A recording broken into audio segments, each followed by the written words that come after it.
switched on the fasten seatbelt sign. Please comply. Uy, Maya, nanaginip ka na naman? Huwag pang mag-uniform, ha? Hi po! Ako si Maya de la Rosa at your service. Bata pa lang po ako. Gusto ko na mag-flight stewardess. Kasi, ang ganda nilang tignan. Tsaka, lahat ng tao tingin sa kanila elegante.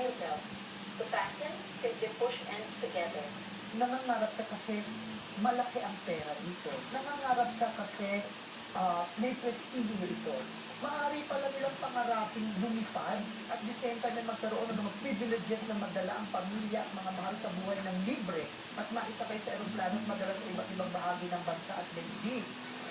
At gaya ko, marami pa ang nangangarap na lumipad. Gusto ko maging cabin crew dahil mahilig ako mag-travel. Gusto ko mag-meet ng ibang tao. Gusto ko pong magsilbi sa kapwa Pilipino. Kasalukuyan, kailangan po matapos na yung 4-year course. And also, physically, sir, syempre, the height requirement is 5'6" sa lalaki and then 5'3" sa babae minimum. And then age, it should be 27 at the most. Tapos, sir, several person complexion is flawless or medyo wala pong mga indication scars. Tinitignan po namin, sir, yung communication and conversational skills po namin sa tao. Good morning, Sir Ted. Ako si Maya de la Rosa, version 2.0, flying with you.